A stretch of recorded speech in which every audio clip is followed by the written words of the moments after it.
Okay, this is section 4.3, quadratic equations by factoring. In this lesson, we are going to learn to write quadratic equations in standard form. We're going to learn to solve quadratic equations by factoring.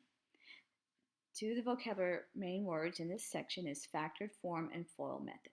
If you need to pause this video at this time to write this down for your notes so you can add to it as we go along in the video.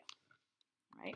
So the first thing we're going to know is what is standard form of a quadratic equation. Standard form is going to be ax squared plus bx plus c, where a, b, and c are real numbers and a cannot be 0. Factored form is going to be in the form of a times x minus p times x minus q. And P and Q will represent the x-intercepts. So remember, x-intercepts is where the graph crosses the y-axis. So that's what P and Q will represent. Now, we can go from factored form, which is this one, back to standard form, this one, by simply using the distribution property. We multiply the binomials and we use the method FOIL, which means F means first, O means outer, I means inner, and L means last. So let's look at an example of one. So if I have x minus 6 times x minus 2, I'm going to use the FOIL method. So I'm going to do first times first, x squared. Then I'm going to do outer times outer. We're going to take the sum of those. So remember, you have negative 2x times positive x. So this becomes negative 2x. Then we're going to do inner times inner. So negative 6 times x is minus 6x.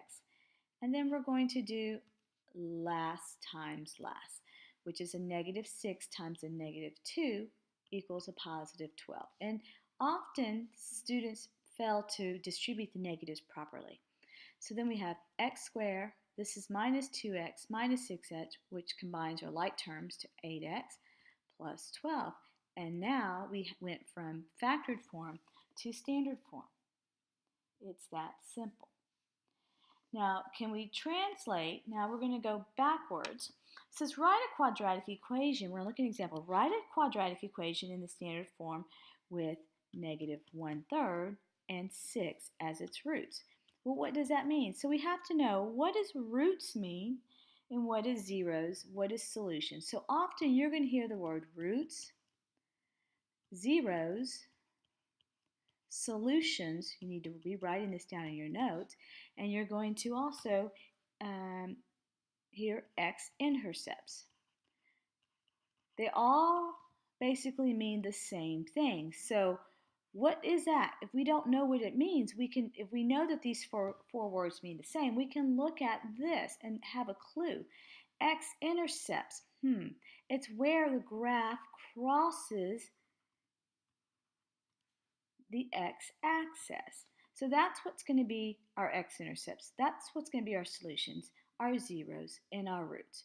So they tell us, so technically this is negative 1/3 0, and this is 6, 0. Now we said we have factored form a times x minus p times x minus q. And they gave us the roots, so we simply take this pattern, x minus p, x minus q, and a is just a coefficient that we factored out. So it's usually implied 1 if we didn't factor anything out. So we can leave that out for now. So let's just do x minus, what did they say our roots were? Negative 1/3 times x minus, what is our other root? 6. And we simply get x plus 1/3 times x minus 6. And there's our factored form, but if they want it in standard form, we're going to use the FOIL methods. We have x squared, outer times outer, minus 6x, inner times inner, plus 1/3 x, and last times last, minus 2.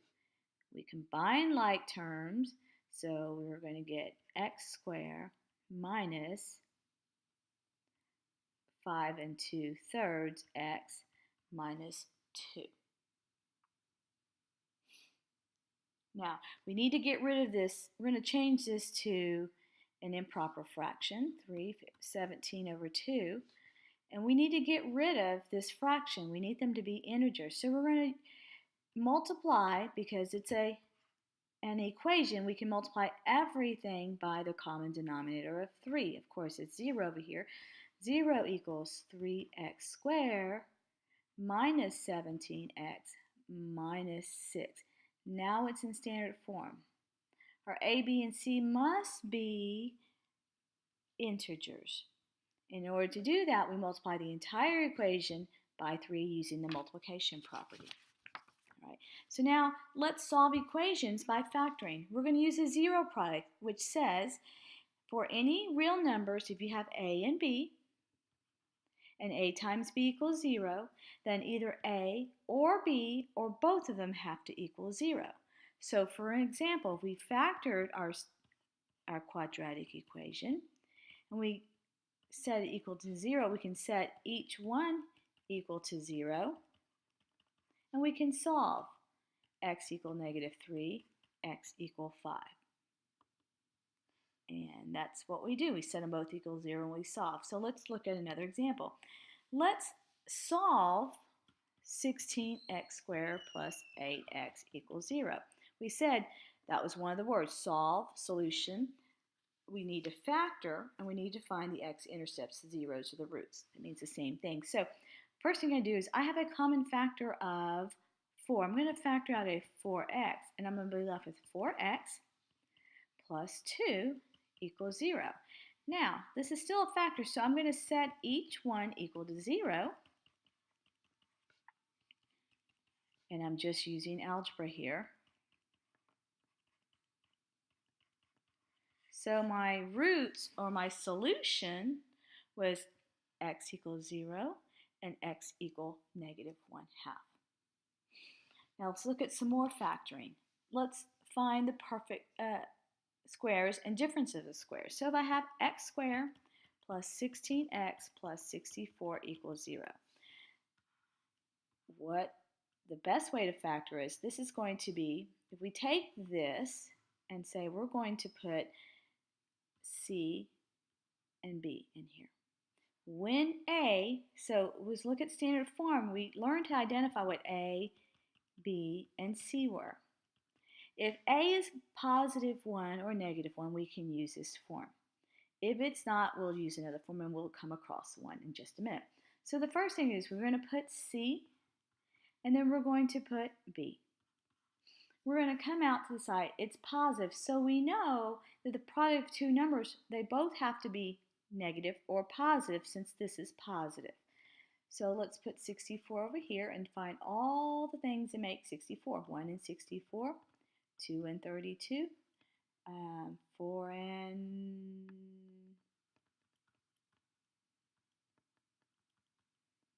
16, 3 and 8, and I think that's it. So, oh, and 8 and 8. So does the sum, because of the same sign, we're going to take the sum of these. I don't have enough room, so I'm going to put it over here. This is 34, this is 10, this is 11, and this is 16. Which one gave me this? 8 and 8. So 8 and 8 is going to go here. This is going to be the product, and this is going to be the sum. So does the product of +8 and +8 equal +64? It does. Does the sum of +8 and +8 equal +16? It does. So now I've got x plus 8 times x plus 8. And that is how we would factor that. Now, since it's the same one, we're going to set them equal to 0 and solve. So we get x equals -8 is our solution. We only have one. All right, let's try another one, another factor. X squared equals 64. How do we solve this? We have to take the square root. When we're solving equations and we take the square root, you must have a plus or minus as a solution. So my solution is plus or minus 8. X equal 8 or x equal -8. So that's how you do some basic factoring. Now, how do we factor one that has a that's not positive 1? So let's look at that. So we said it's pretty similar, plus 13x minus 5. So the first thing we're going to do is we're going to do a, c, b. This is the form you're going to use. Again, it's still the product for these two numbers have to equal that, and the sum of these two numbers have to equal this. So b is negative 5. Negative 5 times 6, so this is negative 30. We know that the product has to be negative, so we know the signs, one has to be negative, one has to be positive. So when we take the sum, we're going to get the difference. So let's find what we know.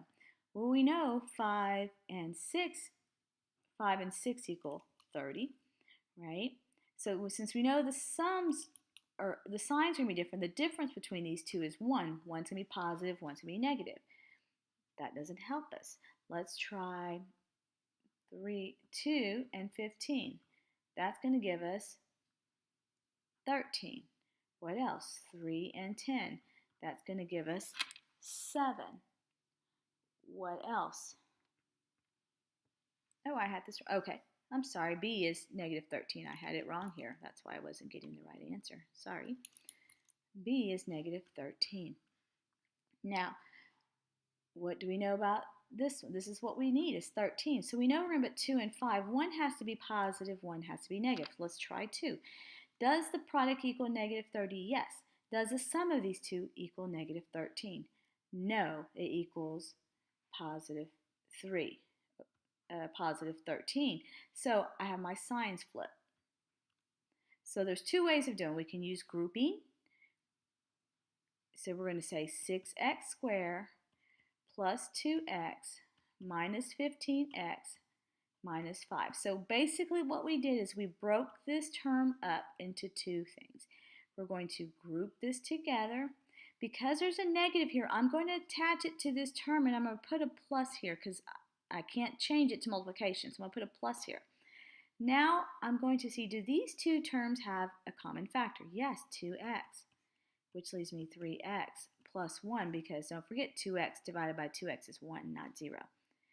Here, I can take out a negative 5. That's going to go here. This becomes positive 3x, and this becomes plus 1. Now I went from 4 terms to 2 terms. Do I have any common factors? Yes, right here. So I'm going to factor out a 3x plus 1 times 2x minus 5.